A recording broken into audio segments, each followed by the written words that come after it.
just because it can be done doesn't mean... Will you please stop hovering?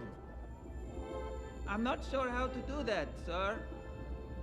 Hey guys, Pigwars here, and today we're talking about Arcane.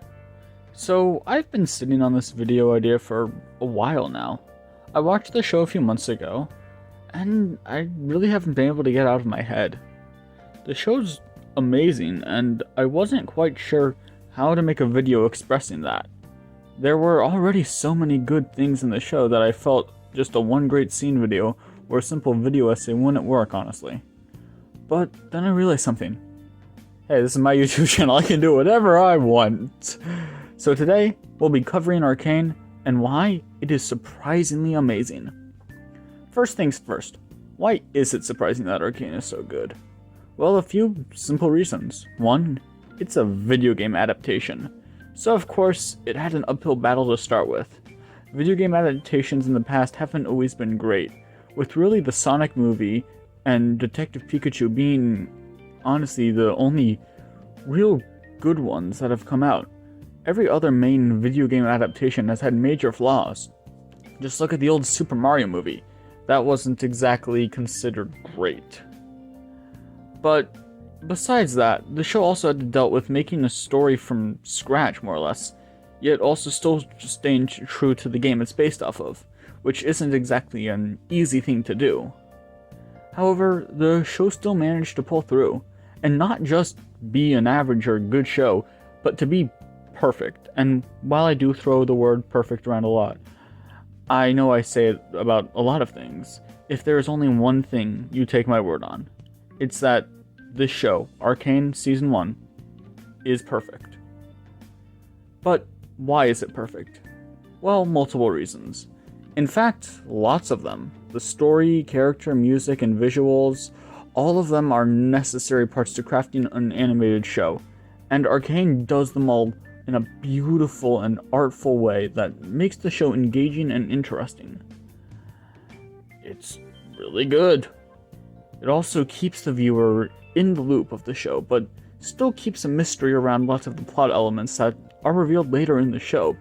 A balance of keeping you informed while still keeping you in the dark. So, yeah. Firstly, the show has many main characters, so listing all of them would be insane, right? Yep. So here we go!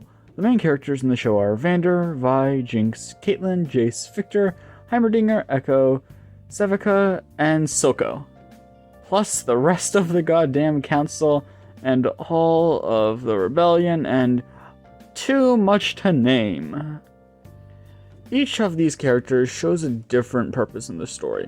For example, Vander serves as the tragic death that puts the story in motion, and Silco serves his purpose of being the villain who turns Jinx to the dark side. No, this isn't Star Wars. Sorry to burst your bubble. However, the characters in the show are more than that. Both of these characters, for example, are fully fleshed out, and we get multiple episodes that explore both of them as people, even if by the end, both of them die so we can set up stories later down the line. Vander, for example, isn't just some guy our heroes care about. He's the father of some of our protagonists, Jinx and Vi, but also a protector of his city. He helps people out and deals with threats. He cares about people and makes sure that they're okay. And this is a far cry from most stories, where the father figure's just there to die. Looking at you, Uncle Ben. You are useless besides death. You serve to say one line, and then you die. Silco, meanwhile, is more than just some evil guy with a messed up face. He serves his purpose as the villain, yes, but he also serves as more than that. He serves as a man trying to save his city. He wants freedom for his people, and he cares about them. He takes Jinx in after she's abandoned, and even has regrets for some of his evil actions near the end of the show. He even gets offered his goal of his city being free, but he refuses it because he loves Jinx.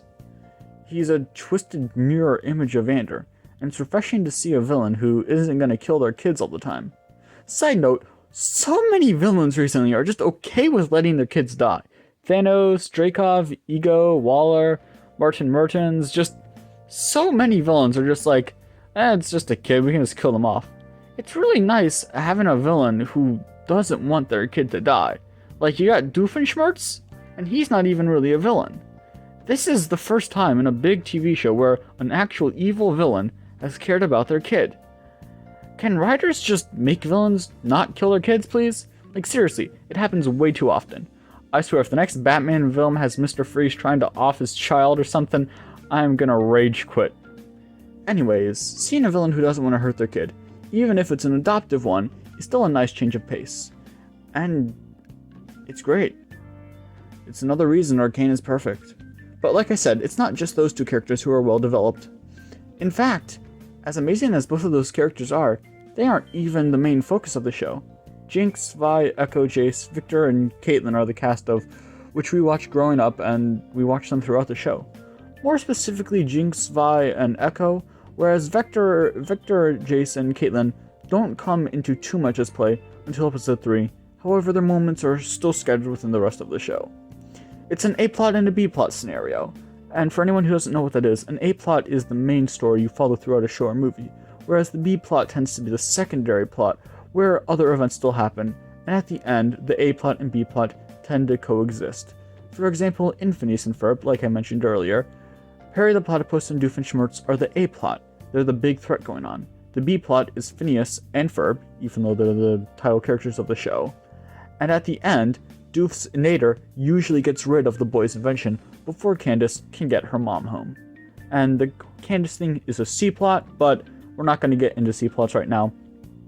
That's a video for a different day. Vay and Jinx are the main focus of most of the show. We see them as children, and we see their fallout that leads to them becoming enemies. Yes, the song called Enemies. It's a coincidence. Vay is who we follow more of. She has the bigger arc in the show, and has to meet new characters, and lets us learn about the world the show takes place in. It's through her that we see many of the characters, like Echo and Caitlyn. However, Jinx isn't far behind, and ignoring the, how hot she is, her character is also very well defined and has great moments. She's the tragic figure of the show. She's the one who deals with the anxieties, the pain, and the loss, and gets messed up because of it, and is adopted by Soko and eventually manipulated into becoming evil. It's how she deals with loss and pain that defines her. We follow her as she attempts to move on from her tragedy, and we watch it as it consumes her and causes her more pain.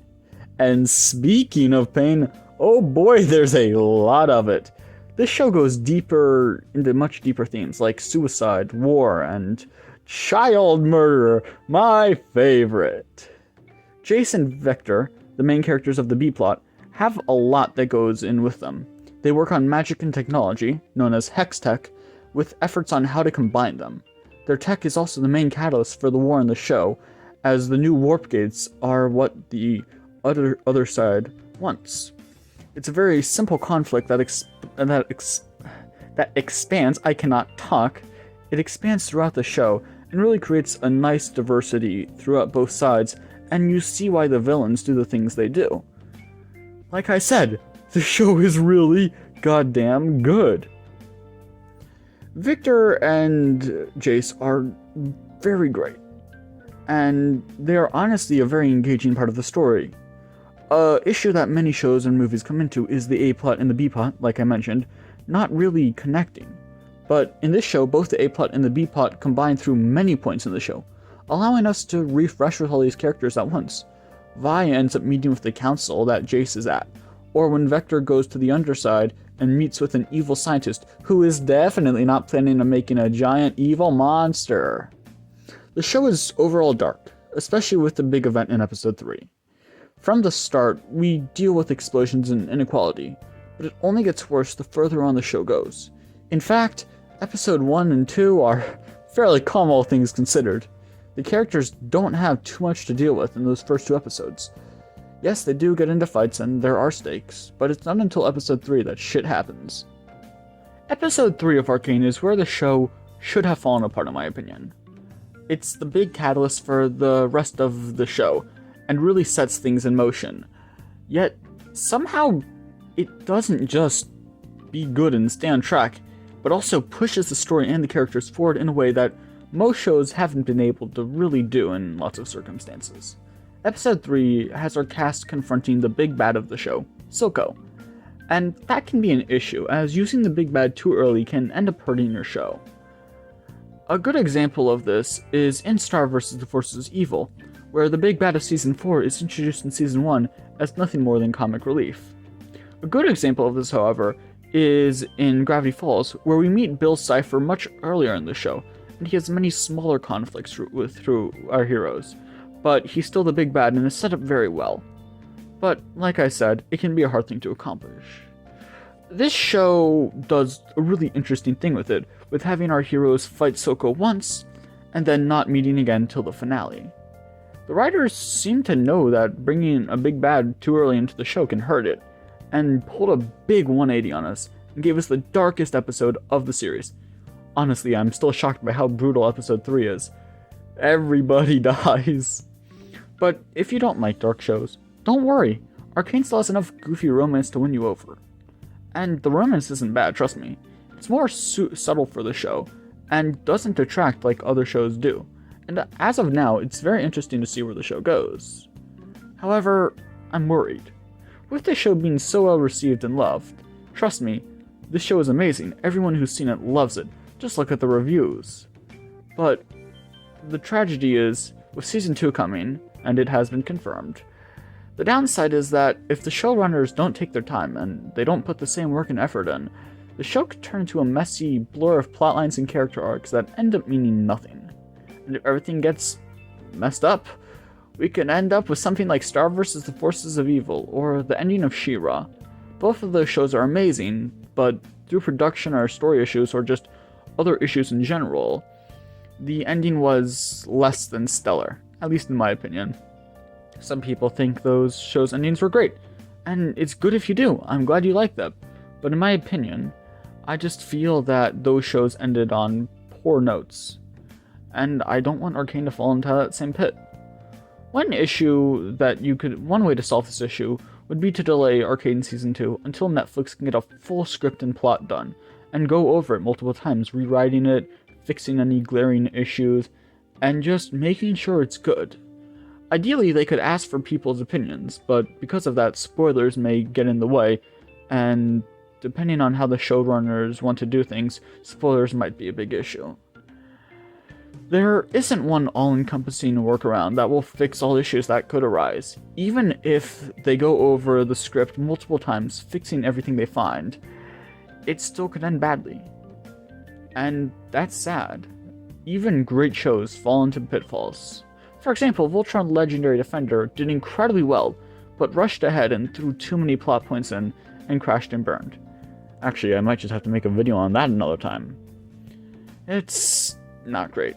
But getting back to the positives, this show is quite frankly amazing. The art style especially is a very unique one. It combines the look of concept art from the video game, and brings it to life in a 3D animated art style. And it's beautiful. The character designs are nice, and everything is colorful and flourishes, but it can still get those deep emotions across. Hell, there's a scene where where a character tries to drown his brother. It's a beautiful scene, and it's dark and depressing. Lastly, how can I not mention the music? Imagine Dragons did the main theme, Enemy, but other artists did songs scattered throughout the show, and it is a bop. Like, no joke, this is what I listen to in my MP3 player. This is what I consider good music. I mean, video game music in general is good, but Arcane, just top tier. It's just great. I don't know how to describe it. I'm not a music professional. I work in writing and storytelling as a hobby. I occasionally did drumming and viola. I'm not big into how music works, but it's just good music. Look on the views on YouTube. Millions of views. It's good music. Arcane is an interesting show. It shouldn't have worked. There's a lot of things that go into it, a lot of plot points and character elements that are just a lot. But the show did it. What can I say? It's a perfect TV show. Is it my favorite? No, Adventure Time holds that crown. And unless Arcane can somehow make a better character than Fern the Human, who I literally based my channel profile picture around, then I don't see it ever being my favorite TV show. But Arcane most definitely is a perfect show and I can't wait for Season 2. So, this video was pretty long. It's much longer than my normal video essays, because there was a lot I wanted to say about this show, and a lot more I still want to say. I might do some one great scenes on it later on, I might do a whole nother breakdown of it, I'll probably cover Season 2 when it comes out, although looking at The Boys Season 3 trailer, that also looks pretty good, so I might have to cover that as well. In fact, a lot of videos. Also, some announcements. I have a Twitter now, and I have a Discord, well, I've had a Discord, and I also have a Letterboxd. Make sure to check those out, it's just nice to support me. Anyway, thank you all so much for watching, I hope you like and subscribe, have a nice day, and bye!